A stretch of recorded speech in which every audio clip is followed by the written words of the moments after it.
A wedding dress fitting ended in tears when his sister walked out of the dressing room wearing my gown. She twirled, smiling, and whispered, "It should have been me." My husband stared in awe and said, "Wow, it really suits you."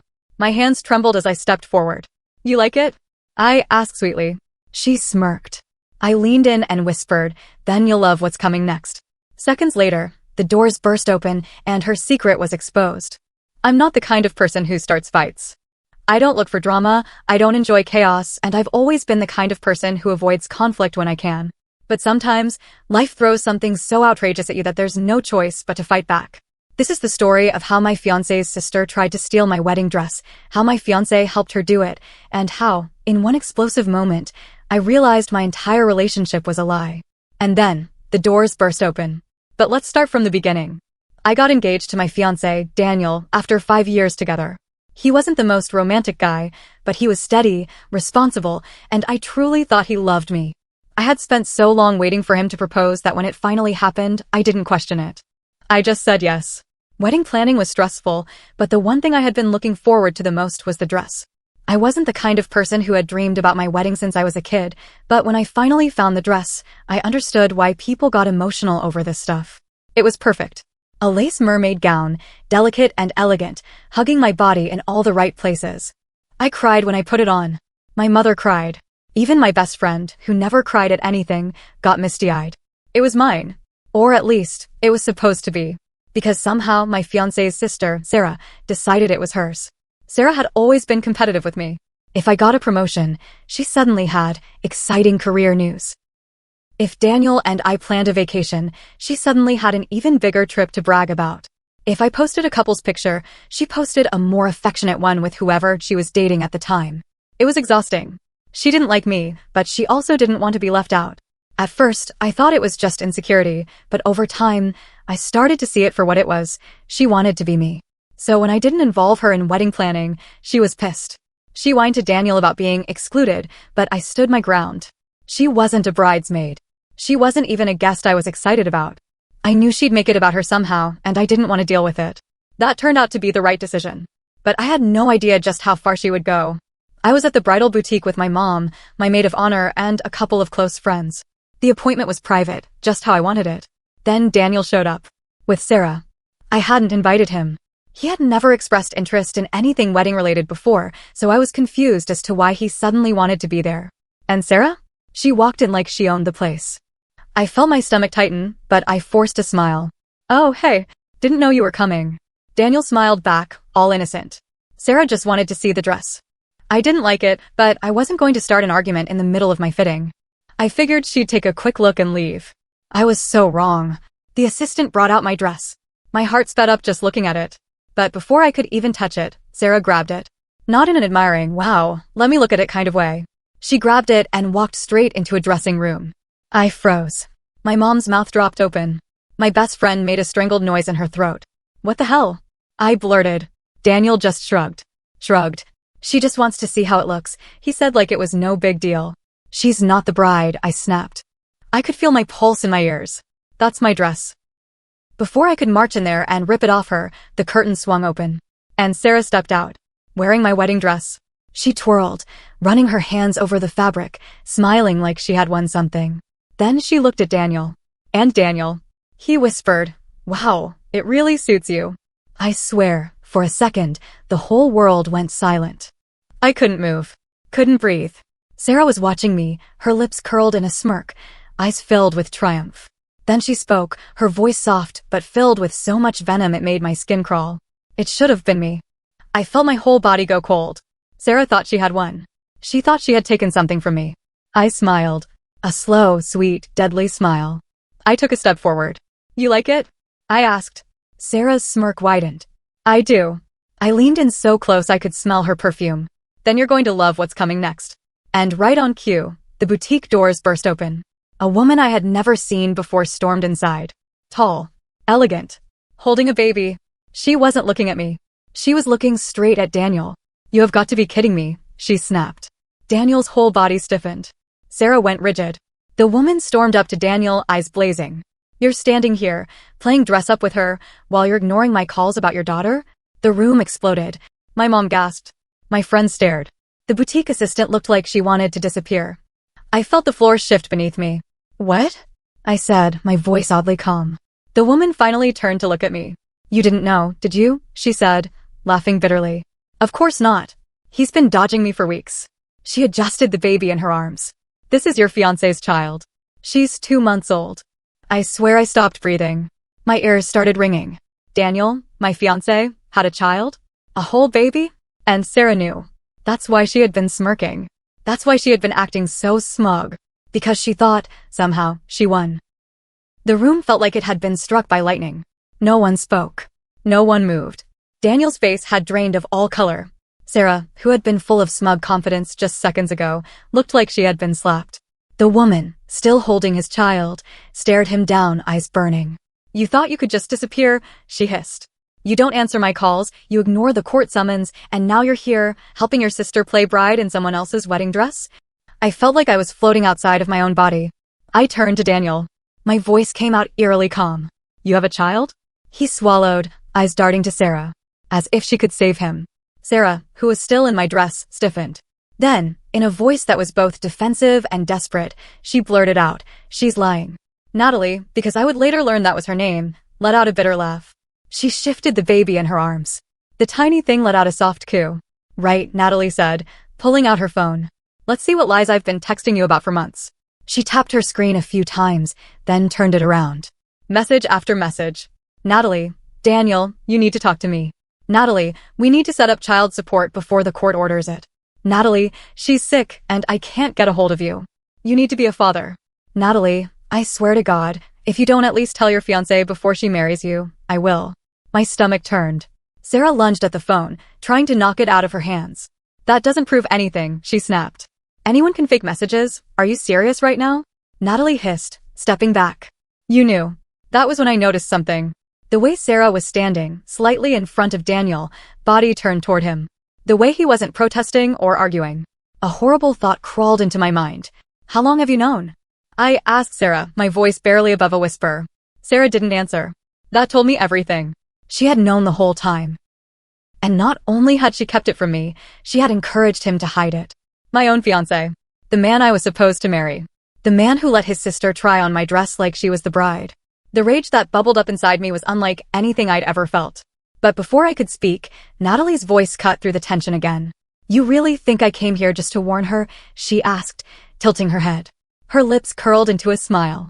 I came here to make sure she saw this. She pulled out another piece of paper. And this one was from the court. I barely had time to process what was happening before Natalie tossed the paper onto a nearby table. I stepped forward, hands shaking as I picked it up. It was a paternity order. A legal document stating that Daniel had already been proven to be the father of Natalie's baby. That he had been ordered to start paying child support. That if he refused, his wages would be garnished, and his assets could be seized. I looked up at him, feeling like I was staring at a stranger. You knew, I whispered. You knew, and you let me plan a wedding with you anyway. Daniel finally spoke. I was going to tell you when, I snapped. Before or after we walked down the aisle? Sarah, who still hadn't taken off my dress, crossed her arms. Oh, stop being dramatic, she scoffed. People make mistakes. I stared at her in disbelief. She sounded angry. Not at Daniel. Not at the fact that he had cheated and had a child with another woman. She was angry at me. Like I was the problem. Natalie let out a sharp breath, shaking her head. You know what? I don't even care about your wedding drama. She turned back to Daniel, her expression ice cold. I came here for one reason. To let you know that since you ignored the first order, she leaned in. The court just approved my request for full custody. Daniel flinched. Sarah gasped. And suddenly, she lost it. What the? She shrieked, stepping toward Natalie. You can't do that. He has rights. You're not taking his child away from him. Natalie raised an eyebrow. Oh, now you care? Sarah's hands were shaking. Her whole body was shaking. I watched as something cracked in her expression. She turned to Daniel, eyes wide and desperate. You're not going to let her take your baby, right? She whispered. And that was when it all clicked. Sarah wasn't just being competitive. She wasn't just trying to steal attention. She wasn't just some overbearing sister with a weird obsession. She was in love with her own brother. Daniel didn't answer her right away. His face was unreadable, like he was realizing something for the first time. But Sarah? Sarah snapped. She turned back to me, her expression twisted with anger. This is all your fault, she spat. If you weren't here, none of this would be happening. I almost laughed. You're blaming me for your brother's cheating? She didn't hear me. She was spiraling. You ruined everything. You came into our family, and suddenly he stopped caring about what really mattered. You took him away from me. The boutique was dead silent. My mother was frozen. My friends looked like they were watching a horror movie in real life. And Daniel? Daniel took a slow step away from Sarah. Finally, something seemed to register. I looked between the two of them, my stomach churning. I never took him from you, I said slowly. He's not yours to take. Sarah's breath hitched. Her hands clenched into fists at her sides. Then, in a voice so full of venom it could kill, she whispered, he should have been. I stared at her. Daniel stared at her. Even Natalie stared at her. And then, before anyone could react, Sarah grabbed the front of the wedding dress and ripped it straight down the middle. The sound of tearing fabric was louder than it should have been. My dress was ripped straight down the middle, delicate lace splitting like it had never meant anything. Sarah stood there, chest rising and falling, hands still clenched around the shredded fabric. Her expression was wild. No one spoke. No one moved. Then, all at once, "Are you insane?" my mom shouted, her voice shaking with rage. My maid of honor gasped. My friends whispered frantically. The boutique assistant looked like she might faint. But I barely heard them, because all I could focus on was Sarah. Her hands trembled against the ruined dress. Her face was twisted, not just in anger, but in something deeper, something broken. Daniel was pale. He took another slow step away from her, his eyes locked on the shredded fabric like it had finally hit him just how far this had gone. And then, Sarah turned to me. "This was supposed to be mine," she whispered. Something in her voice made the hairs on my arms rise. "Not just the dress," she went on. "Not just the wedding. Everything." I stared. "What are you talking about?" Her lips trembled. Her face twisted. Then, like something inside her snapped, she whirled on Daniel. "You loved me first." My stomach dropped. The entire room went dead silent. Sarah's breathing was ragged, her eyes flickering between me and Daniel. "I was always there," she continued, voice unsteady. "I was the one who understood you. I was the one who supported you, stood by you, knew everything about you." And then she showed up, and suddenly, I didn't matter anymore. Daniel's face was completely blank. Then, very, very quietly, Sarah. She flinched. "I'm your brother." A sharp inhale. Tears welled in Sarah's eyes, but she shook her head violently, like she could erase the truth. "It doesn't have to be like that," she whispered. It wasn't always like that. We were so close before she ruined everything." She turned to me again, eyes filled with pure, burning hatred. "I hate you," she spat. I should have felt afraid. I should have been angry. But all I felt was pity. Because this wasn't just jealousy. This wasn't just competition. Sarah had genuinely convinced herself that her own brother was supposed to love her the way a husband loves a wife. She was delusional. And Daniel, who had ignored, encouraged, or excused her behavior for years, was just now realizing what that meant. Natalie's voice broke the silence. "I knew something was weird about you," she muttered, shaking her head at Sarah. "But damn." Sarah turned on her so fast I thought she might hit her. "You," she spat. "You're the reason everything is ruined. You and your bastard child." She never got to finish. Because in a move that I will cherish forever, Natalie, one-handed, mind you, since she was still holding her baby, grabbed the full glass of champagne from the boutique's refreshment table and threw it straight into Sarah's face. Sarah let out a shrieking gasp as the liquid drenched her, makeup smearing, hair sticking to her face. She staggered back, hands flailing. Natalie smirked. "Oops." Sarah screamed. A full-on tantrum scream. And that was when Daniel finally snapped. "Enough." Sarah froze. His voice was louder than I had ever heard it. But more than that, it sounded disgusted. Not at me. Not at Natalie. At her. "Do you even hear yourself?" he demanded, stepping closer to Sarah. "You ruined her dress.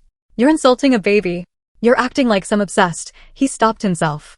Ran a hand through his hair. "Jesus, Sarah. You need help." Sarah recoiled. "No," she whispered, eyes darting back and forth. "No, you don't mean that." Daniel didn't say anything. And that silence? That was the final crack. Sarah's hands fisted at her sides. She let out a choked sob, then shoved past everyone and ran out of the boutique. I never saw her again. Once Sarah was gone, everything collapsed at once. Daniel tried to apologize, begged me to listen. But I was done. I took off my engagement ring. I put it in his hand. Then I walked out. I wish I could say Daniel and Sarah magically disappeared from my life, but life doesn't work that way. Sarah moved. I don't know where, and I don't care. Daniel tried reaching out several times. calls, texts, even showing up at my mom's house. I never answered.